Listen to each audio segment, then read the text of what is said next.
Hello, I welcome you all to my YouTube channel. Let's learn physics. Physics is not that hard to learn, but our attitude made it hard. So in this video, I'm going to talk about some topics on thermodynamics. My name is Dr. Harish B. I'm working as Assistant Professor of Physics at Government First Grade College, Shimoga. Let's learn physics. So in this chapter, the topics that I am going to discuss are concept of heat and temperature, zeroth law and first law of thermodynamics, isothermal and adiabatic processes, equation of state of a gas in adiabatic process, it means the derivation of PVT relations, slopes of isothermal and adiabatics, relation between isothermal and adiabatic elasticities, Carnot cycle, expression for efficiency,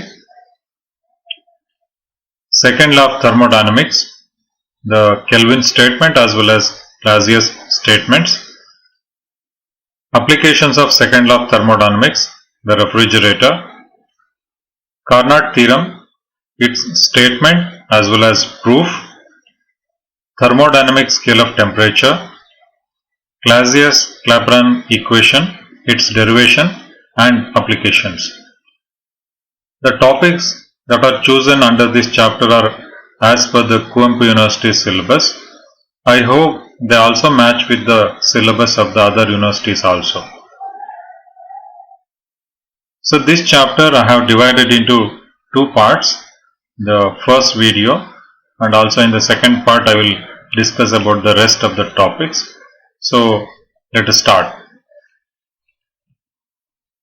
So let us see the meaning of heat as well as the temperature. Most of the times we got confused between these two terms, but they look alike but they are not same. Heat and temperature are related to each other but they are different concepts. Heat is the energy that flows as a result of temperature difference. So they are related to each other but they are two different thermodynamical terms. Temperature is a measure of intensity of heat. So let us compare these two. Heat is actually a measurement of total energy of molecular motion. So whatever the number of molecules are there inside any given system. So if we add up all the energy values of each molecule, so the total energy is actually a measurement of heat, whereas temperature on the other hand, it is the average energy of the molecular motion inside the system. Heat is the sum of all the kinetic energies of all the molecules. So whereas average kinetic energy of the molecules is given by the temperature. Heat is measured in calories or joules, whereas temperature is measured in degrees Celsius or Kelvins or Fahrenheit. Heat is a path function, whereas temperature is a point function, or it is also known as a state function. So now let us see what are these path functions and point or state functions. Path functions, actually their magnitude depend on the path followed during a process as well as the end states. It means if any system is going from an initial state to a final state, the certain set of physical parameters depend on through which path the system has passed. Examples are work and heat. The value of work done actually depends on through which path the system has passed, as well as the heat also depends on through which path the system has passed from the initial state to final state. For different paths, the values of work done as well as heat are different. On the other hand, we have point functions. They depend only on the initial and final state, and they do not depend on the path. It means not on how a system reaches the final state. So examples for the point function are temperature, pressure, density, mass, volume, entropy, internal energy. So changes in these values depend purely on only the initial state as well as the final state. So to illustrate, I have a simple diagram. So it is a curved road in a hilly region, so containing several hairpin curves. Path functions actually they are just like the distance of the path a function travels. For example, if a vehicle is climbing uphill or going downhill, so how much distance it covers if you ask. So we have to measure the complete distance of the road, and that is the distance covered by the vehicle. So it depends on the path actually. Whereas on the other side, if you say how much elevation or height it has covered by going from the foot of the hill to the top of the hill, so we have to measure only the heights. So height depends on only the initial point, that is the foot of the hill, and the final point, that is the top of the hill. So only height or elevation, how much elevation it has gained by passing through that curved road. So it does not depend on the path, but it only depends on the initial level and the final level.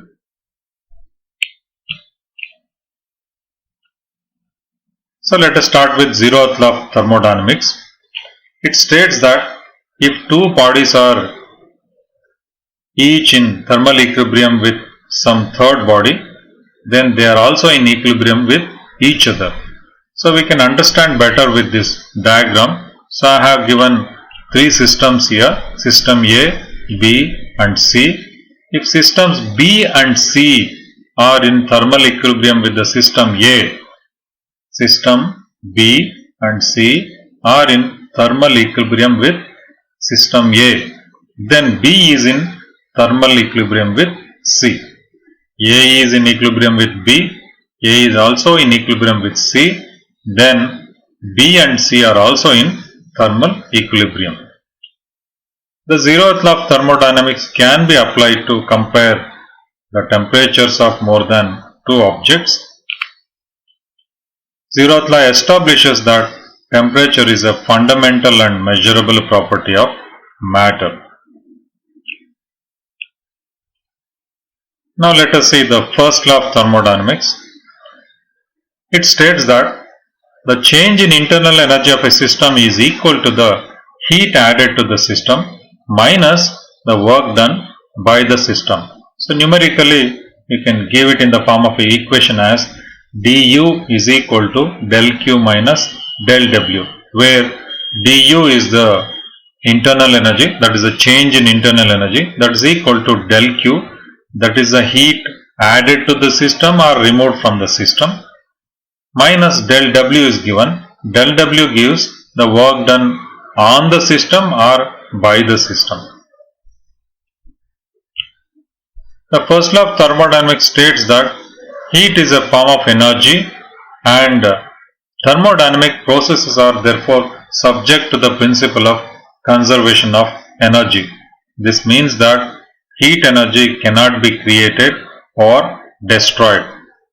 In other words, only energy can be converted from one form to another form. So you can understand from this diagram. So in the given system, so energy is actually in one form. So before undergoing any transformation, so energy is given one form. Say it's a blue color.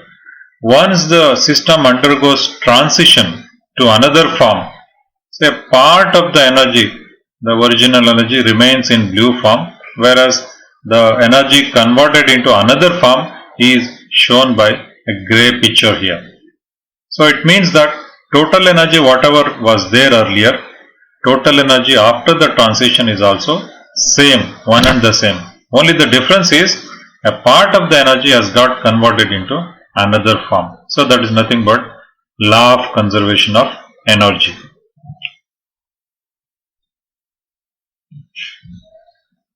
So let us see isothermal and adiabatic processes. An isothermal process is a change of a system in which the temperature remains constant. So if any system is undergoing a thermodynamic process, throughout the process the temperature remains constant. So this typically occurs when a system is in contact with an outside environment or any thermal reservoir. The change in the system will occur slowly enough to allow the system to continue to adjust to the temperature of the reservoir through heat exchange. In contrast to this, in an adiabatic process, the system exchanges no heat with its surroundings. It means that the system is completely isolated from the surroundings, so no exchange of heat is allowed. So whatever the changes are taking place inside the system, so they have to occur at the cost of energy available inside the system. So del Q, it should be del Q not equal to 0. Sorry, del Q is equal to 0 because there is no exchange of energy. So in an isothermal process, the value of del T is equal to 0 because temperature of the system is not going to change, and therefore the change in internal energy du is equal to 0. Since there is no change in temperature, there is no change in internal energy, because temperature is actually a measurement of internal energy only. So this equation is easily applicable for only for the ideal gases, but Q is not equal to 0 in this case because heat can flow in or flow out of the system continuously to maintain a constant temperature. So first law of thermodynamics, the equation will look somewhat like this. So del Q is equal to del W because du is equal to 0. Whereas in adiabatic process, since del T is not equal to 0, but Q is equal to 0. So first law of thermodynamics equation can be modified as du is equal to del W.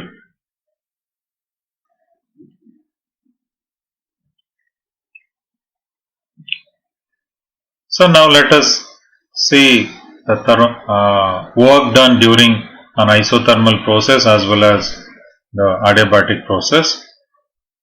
Consider a system which is undergoing transition from point A to point B, and you can plot the pressure and volume values in the form of a plot. So it looks somewhat like this.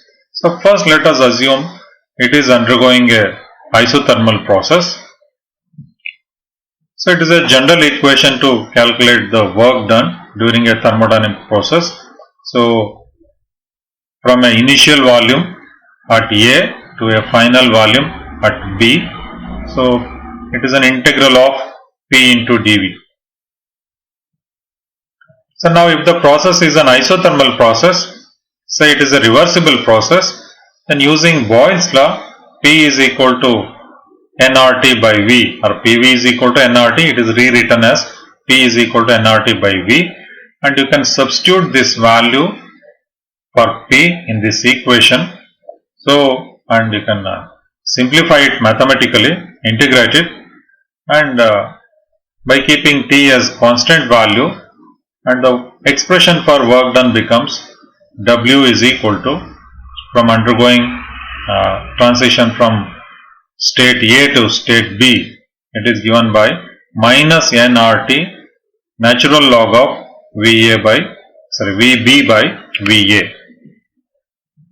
If the process is an adiabatic process, then we can make use of the equation for adiabatic process, that is P V to the power of gamma is equal to constant, and you can substitute the same value for pressure in the above equation, and you can simplify it mathematically, and we can get the equation for work done as W from A to B is equal to R into T1 minus T2 divided by gamma minus 1.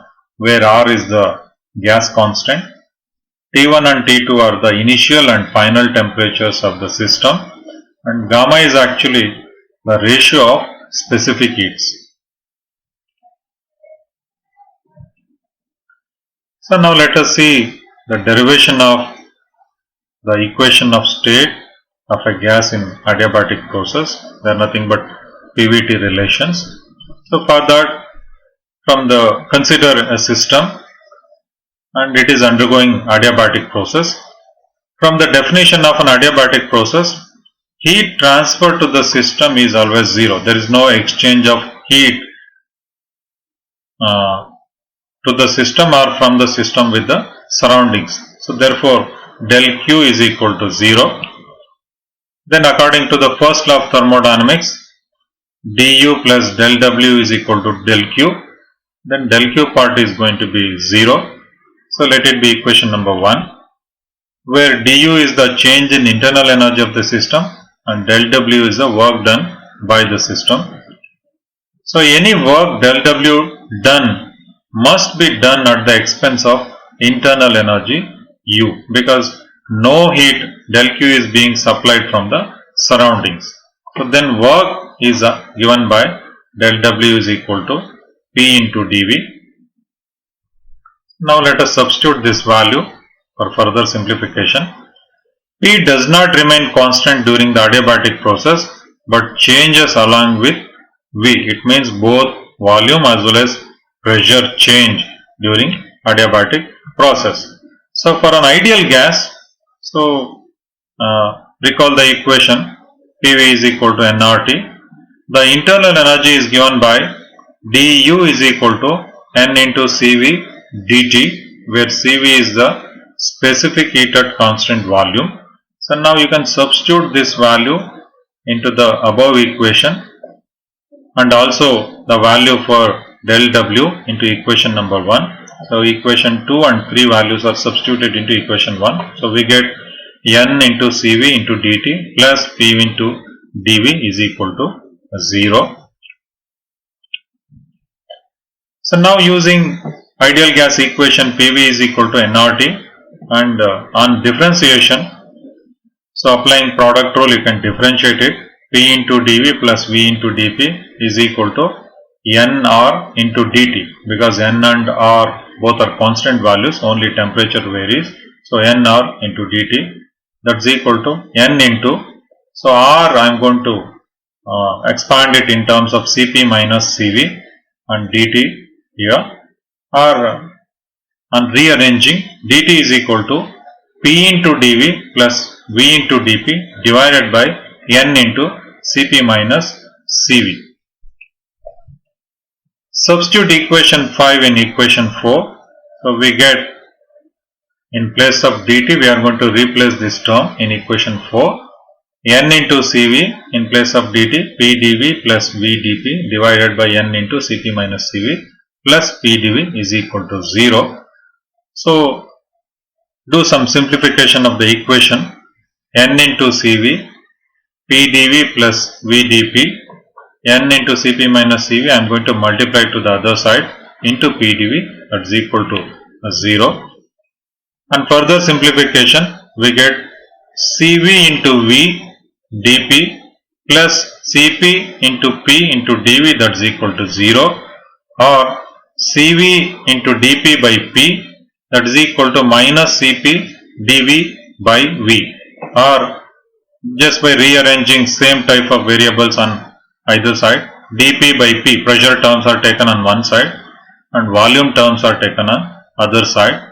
So dP by P is equal to minus of gamma, gamma is nothing but ratio of the specific heats, Cp by Cv, multiplied by dV by V.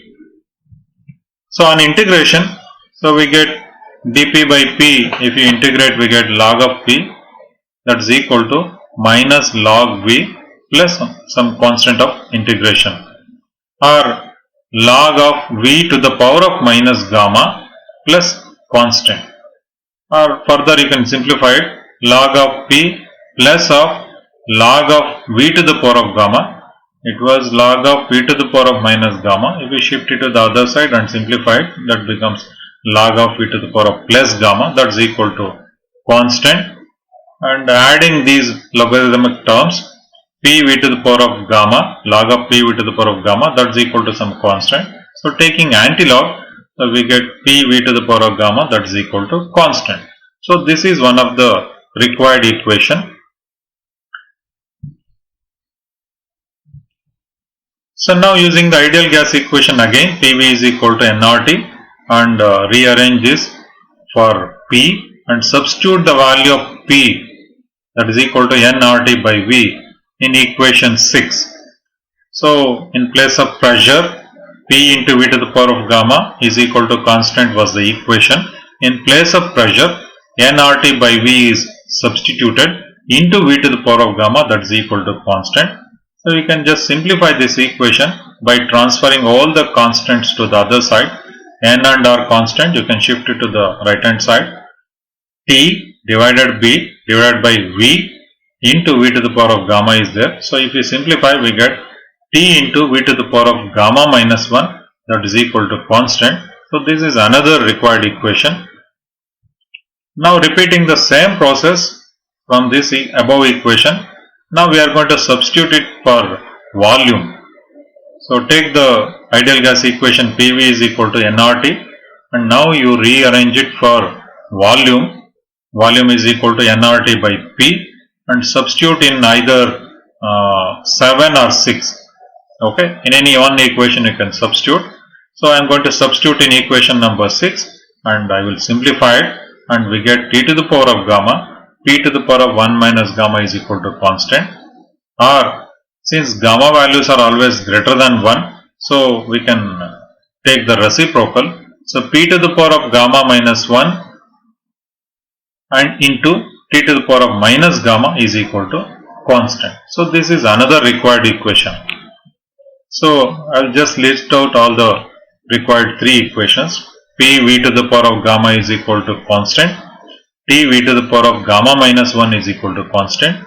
P to the power of gamma minus 1 into T to the power of minus gamma is equal to constant. These 3 equations are known as PVT relations for an adiabatic process.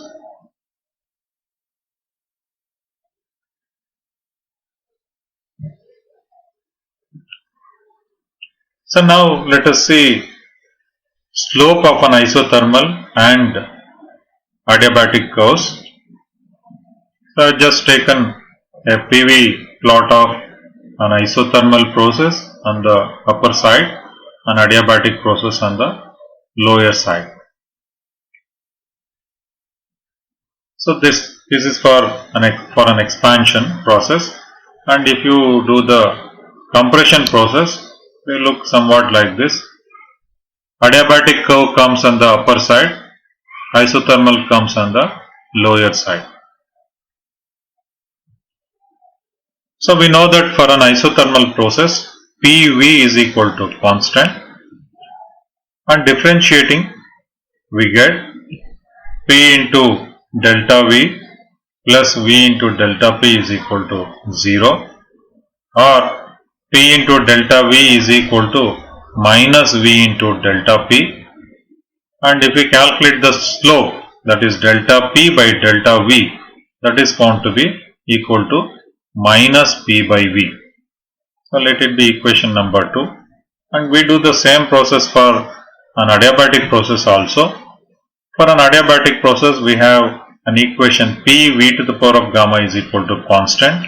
So on differentiation, gamma into P into V to the power of gamma minus 1 into del V plus V to the power of gamma del P, that is equal to 0, or gamma into P V to the power of gamma minus 1 into del V, that is equal to minus V to the power of gamma del P. So now you rearrange this equation for the ratio del P by del V, that is the slope of the curve, that is given by minus gamma P V to the power of gamma minus 1 divided by V to the power of gamma. So V to the power of gamma, V to the power of gamma will, you can cancel it out. So you will be left with V to the power of minus 1, that goes to the denominator. So we get del P by del V is equal to minus gamma into P divided by V. So now if you compare the equations 2 and 4, 2 is the equation for the slope of an isothermal curve, whereas 4 is the equation for the slope of an adiabatic. It is clear that slope of the adiabatic curve is greater than slope of the isothermal curve. Therefore, adiabatic curve at any point is steeper than isothermal curve. So now let us see isothermal and adiabatic elasticity. So when a solid or fluid is subjected to a uniform pressure all over the surface such that the shape remains the same, then there is a change in volume. Shape remains same, only volume changes. So whatever the amount of pressure you applied, for that pressure or the stress, what is the change in volume? Then the ratio of normal stress to the volumetric strain within the elastic limits is called as bulk modulus. So it is denoted by K. So K is equal to normal stress divided by volumetric strain. So in terms of numerical equations, K is equal to F by A, where F is the force applied, A is the area of the surface on which the force is applied. So it means force per unit area is nothing but the pressure or the normal stress divided by volumetric strain, or volume strain is given by del V divided by V, because when pressure is applied volume decreases, that's why it is shown in terms of negative quantity, minus del V by V, or that's equal to minus PV divided by del V. So where P is the increase in pressure, V is the original volume, del V is the change in volume. The negative sign shows that with an increase in pressure P, the volume decreases by del V. If P is positive, del V is negative. The reciprocal of bulk modulus is called compressibility. Compressibility is equal to 1 by K. Compressibility C is equal to 1 by K. So in the equation also you can take it in reciprocal. So del V divided by P into V. The SI unit of compressibility is Newton per meter square, or in CGS unit it is dynes per centimeter square.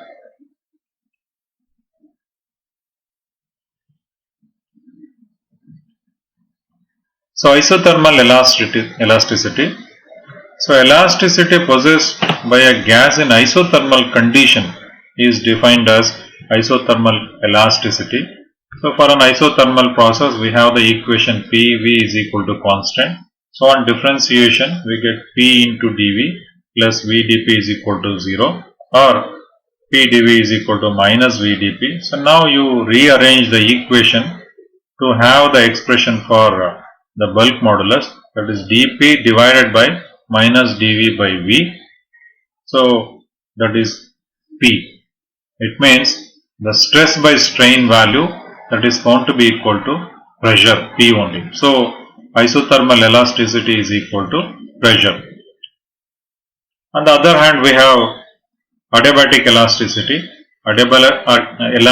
Elasticity possessed by a gas in adiabatic condition is defined as adiabatic elasticity, and we have an adiabatic equation PV to the power of gamma is equal to constant. On differentiation, P into gamma into V to the power of gamma minus 1 dV plus V to the power of gamma into dP is equal to 0, or you can equate one side to the other side and you can rearrange it to have the ratio stress by strain as dP divided by minus dV by V, and this term is found to be equal to gamma into P, or adiabatic elasticity E phi is equal to gamma into P. So therefore adiabatic elasticity is equal to gamma times the pressure. The ratio of adiabatic to isothermal elasticity E phi divided by E theta, if you calculate, that is found to be gamma P divided by P, that is equal to gamma.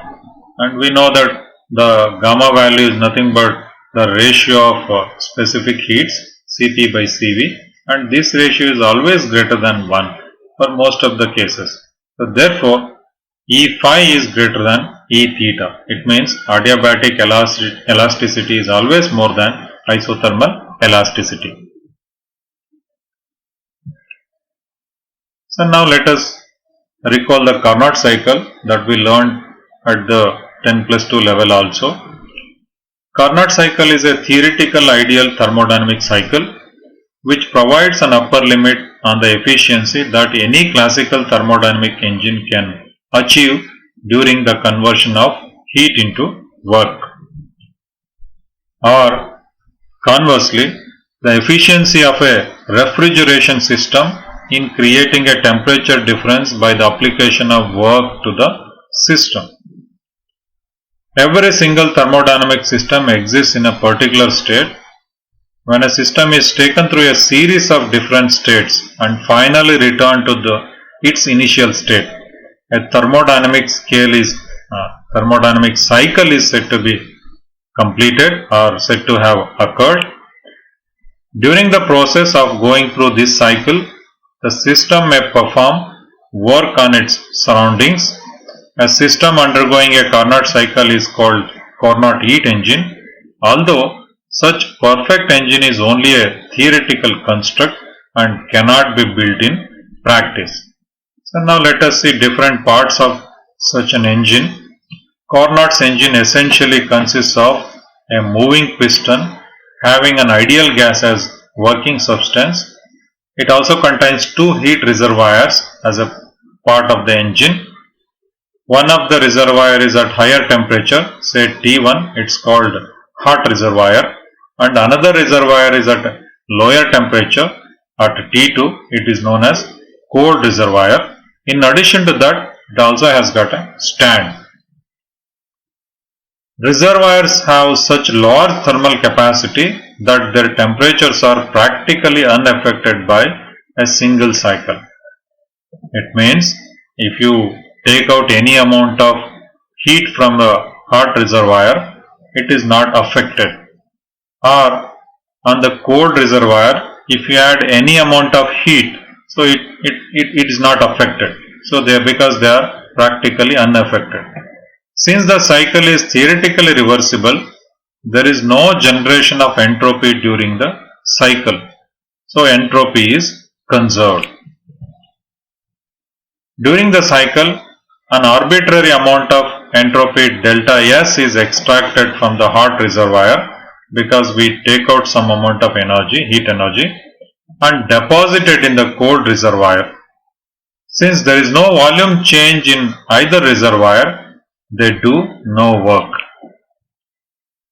During the cycle, an amount of energy T1 into delta S, that is equal to Q1. It means Q1 amount of energy is extracted from the hot reservoir, and out of that Q1 amount of energy, a smaller amount of energy T2 into delta S, that is equal to Q2, is deposited in the cold reservoir.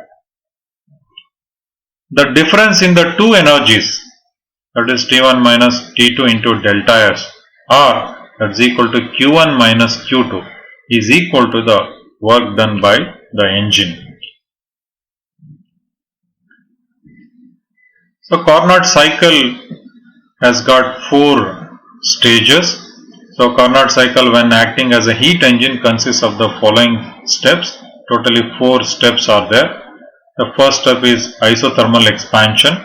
So heat is drawn from the source. Say Q1 amount of heat flows into the system. Since the heat is flowing into the system, the expansion, whatever it takes place, it is an isothermal expansion. And in the next stage, exchange of heat is restricted, but still it is made to expand. It is adiabatic expansion, and then the system is put onto the sink and it is compressed such that Q2 amount of heat flows into the sink from the system. So since there is an exchange of heat, so compression is actually an isothermal compression. and further the system is kept isolated and then compressed further to come back to its initial condition. Such a compression is adiabatic compression. So the 4 stages or 4 steps are represented as a PV diagram here. From A to B, it is isothermal expansion. That's what we do in the first part of the diagram. From B to C, it is adiabatic expansion. That's what we do in the second part. From C to D, that is isothermal compression. That's the third part. And then D to A, that is adiabatic compression. That's the fourth part. During isothermal expansion and isothermal compression, there is a heat exchange, whereas during adiabatic expansion and adiabatic compression, there is no heat exchange from the system with the surroundings or sink or source. So now let us see one by one isothermal expansion. So during an isothermal expansion, that is from A to B in the graph, heat is transferred reversibly from high temperature reservoir at constant temperature T1. During this step, the gas is allowed to expand, doing work on the surroundings by pushing up the piston. The temperature of the gas does not change during the process. And in the second step, that is adiabatic expansion, that is from B to C, no gain or loss of heat in this step. The gas continues to expand by reduction of pressure, doing work on the surroundings and losing an amount of internal energy equal to the work done. And in the third step, that is isothermal compression, that is from C to D, heat is transferred reversibly to low temperature reservoir at constant temperature T2. It is nothing but heat rejection. In this step, on pushing the piston down, an amount of heat energy Q2 transferred from the system to the low temperature reservoir. And in the last step, that is adiabatic compression, during this step, the surroundings do work on the gas, pushing the piston down further, increasing its internal energy, compressing it and causing its temperature to rise back to T1. At this point, the gas is in the same state as at the start of the step 1. So, by knowing the work done during the different steps, so we can calculate the efficiency of the Carnot engine. So, efficiency is given by work done by the engine divided by heat supplied to the engine. So, if you calculate work done during isothermal expansion, adiabatic expansion, isothermal compression, adiabatic compression, if you add up all the 4 terms and simplify, and numerically we see that value is equal to Q1 minus Q2, that is the difference in the heat drawn and the heat given back to the sink. So, the difference is actually the energy converted into work divided by heat drawn from the source, that is Q1 minus Q2 by Q1. So, this ratio is equal to the efficiency of the Carnot engine. In terms of temperature, that is also going to be equal to T1 minus T2 by T1. So, now let us move on to the second law of thermodynamics. So, its statements are in 2 types. First one is the Kelvin statement. It states that it is impossible for a self-acting machine unaided by any external agency to convey heat from one body to another at a higher temperature. In other words, it is impossible to derive continuous mechanical effect from any portion of the matter by cooling it below the temperature to the coldest of the surrounding objects. It means it is difficult to transfer heat from cold region to the hot region, cold object to the hot object without an external support. Clausius statement says that heat cannot spontaneously flow from cold regions to the hot regions without external work being performed on the system. So for example, in case of a refrigerator, heat flows from cold region to the hot region, but always there is an external support is given in the refrigerator system.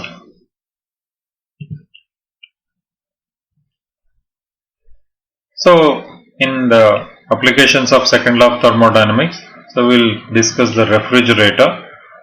The Carnot cycle is totally a reversible cycle. The Carnot refrigeration cycle can be achieved by reversing all the processes in the Carnot cycle. So in this case, heat in the amount of Q2 is received from the engine from a heat sink, and heat in the amount of Q1 is rejected to the heat source, and a work input of W is required to accomplish the cycle. So whatever the process that has happened in the case of Carnot engine has to be reversed completely. So now we can compare the process inside an engine as well as in a refrigerator. In case of an engine working in forward direction, engine used to collect some amount of heat energy, say Q1 amount of energy was taken from the source, and it used to reject a part of that energy Q2 to the sink, and the difference between these two, the remaining part, that was converted into work. So this was the process that was happening in the engine. Same thing has to be reversed here. So it is operating in the reverse direction. So refrigerator receives Q2 amount of energy from the sink, and for receiving it has to be assisted from external source. A work has to be done externally. So W amount of work has to be added to the refrigerator. So W in addition to the Q2 both put together, say Q1 amount of heat is rejected to the source. So adjacent picture shows a comparison between a Carnot heat engine and a refrigerator. In case of a Carnot heat engine, we define efficiency, but whereas in a refrigerator, efficiency cannot be defined. So instead of that, we define the coefficient of performance of a reversible or irreversible refrigerator. So it is given by COP, that is equal to 1 divided by Q1 by Q2 minus 1, or Q2 divided by Q1 minus Q2. So let us continue in the second part of the video. Thank you.